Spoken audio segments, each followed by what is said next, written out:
Good morning six class, how are you? कैसे हो आप लोग? मैंने आपको चैप्टर 13 स्टार्ट करा दिया था लाइट, जिसमें हमने नेचुरल सोर्स ऑफ लाइट के बारे में पढ़ लिया था। जिसमें सबसे नेचुरल सोर्स कौन सा है? सन है नेचुरल सोर्स।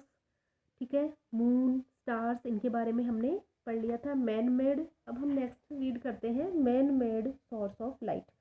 कि मैन मेड कौन से सोर्स है लाइट के, मतलब हमारे द्वारा कौन से सोर्स लाइट के बनाए हुए हैं। जैसे candle, lamp, gas light, electric lamps, fluorescent tube etcetera give us light. ये सब हमें लाइट देते हैं। These are artificial source of light. ये सब आर्टिफिशियल सोर्स है लाइट के। Which are man made light from their source is obtained by different methods such as burning of wax. ठीक है, तो ये सब मैन मेड लाइट के जो सोर्स हैं हमें अलग अलग मेथड से मिलते हैं। जैसे burning of wax, oil heating the materials until they begin to glow. ठीक है, some source of light are brighter than others. कुछ सोर्स ज़्यादा चमकीले होते हैं। A firefly is a very feeble source of light. जो फायरफ्लाई होते हैं, जुगनू होते हैं, वो भी हमें लाइट देते हैं। एक candle is brighter then the Firefly.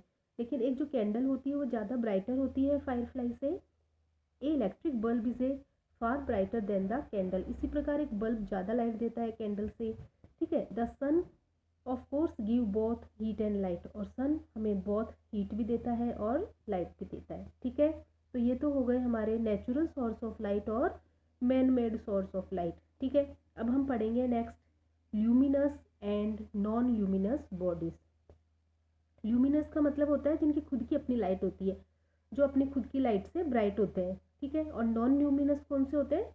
जो दूसरों की लाइट को एब्जॉर्ब करके फिर उसको रिफ्लेक्ट करके हमें लाइट देते हैं। जैसे the bodies which give out light energy of their own are called luminous bodies. ठीक है, वो बॉडी जो अपनी एनर्जी से लाइट देती है उन्हें ल्यूमिनस बॉडीज बोलते हैं। जैसे सन, बर्निंग कैंडल, इलेक्ट्रिक बल्ब, ये सब ल्यूमिनस बॉडीज हैं। ठीक है, the bodies which do not give out light energy of their own are called non-luminous bodies। से डेफिनेशन हो गई ल्यूमिनस की और नॉन ल्यूमिनस की। तो वह बॉडी जो अपनी खुद की लाइट एनर्जी नहीं होती, वो नॉन ल्यूमिनस ऑब्जेक्ट बोलते हैं उन्हें। These bodies reflect the light energy falling on them and hence become visible.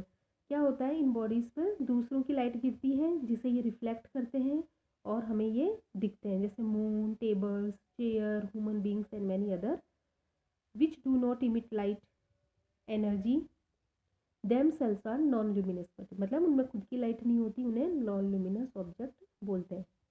अब हम नेक्स्ट टर्म पढ़ेंगे opaque, translucent and transparent objects क्या होती है। ठीक है, ये आपको मैंने पहले भी बता दिया था। ओपेक ऑब्जेक्ट वो होती है जिसमें से लाइट पास नहीं होती, जैसे book, table, would, brick, stone. इनमें से ट्रांसलूसेंट होता है जिनमें से थोड़ी थोड़ी लाइट पास होती, कंप्लीट लाइट पास नहीं होती, जैसे बटर पेपर है, क्लाउड है। ठीक है, और ट्रांसपेरेंट होता है जिनमें से आर पार लाइट पार हो जाती है, जैसे क्लीन वाटर है, ग्लास है, मतलब विंडो ग्लास, खिड़की के ग्लास वगैरह, कांच वगैरह, ये। ठीक है, तो हम इन्हें एक एक करके रीड करते हैं। Opaque object, the object that do not allow light ray of pass through them are called opaque object. वह ऑब्जेक्ट जो अपने में से लाइट को अलाउ नहीं होने देती, लाइट की रेज को पास नहीं होने देती, उन्हें ओपेक ऑब्जेक्ट बोलते हैं। They simply reflect the light rays such as a sheet of cardboard. जैसे कार्डबोर्ड की sheet, metallic sheet, bricks, wall and a sheet of plywood. Nothing can be seen through the opaque object. तो हमें इनमें से कुछ भी दिखाई नहीं देता क्योंकि इनमें से लाइट पास नहीं होती है। नेक्स्ट है translucent object. The object that allow only a part of light to pass through them are called translucent object। वह ऑब्जेक्ट जो अपने में से केवल लाइट का एक थोड़ा सा बहुत पार्ट ही पास होने देते हैं, उन्हें ट्रांसलूसेंट ऑब्जेक्ट बोलते हैं। Most of light is reflected back, और बाकी लाइट वापस रिफ्लेक्ट हो जाती है back, just in case of opaque object. जैसे ओपेक ऑब्जेक्ट में होती है लेकिन इनमें थोड़ी बहुत लाइट तो पास हो जाती है। And object is not very clearly visible. तो हमें ऑब्जेक्ट क्लियरली नहीं दिखता है। जैसे बटर पेपर आ गया, thin sheet of colourless plastic हो गई, स्मोक्ड ग्लास हो गया, वाइट क्लाउड हो गए स्काई में। ये सब ट्रांसल्यूसेंट ऑब्जेक्ट के एग्जाम्पल्स हैं। तो आपके क्वेश्चन कैसे आएगा, इन तीनों की डेफिनेशंस और इनके एग्जाम्पल्स या डिफरेंस आ सकता है। ठीक है, अब है transparent object. The object that allow all the light falling on their surface to pass through them entirely are called transparent object. वह ऑब्जेक्ट जो अपने में से लाइट को पूरी की पूरी जो इन पे गिरती है सारी पास हो जाती है, उन्हें ट्रांसपेरेंट ऑब्जेक्ट बोलते हैं। जैसे प्लेन विंडो ग्लास हो गया, ठीक है, एयर हो गई, वाटर हो गया, ये सब टाइप ऑफ प्लास्टिक्स है, ठीक है।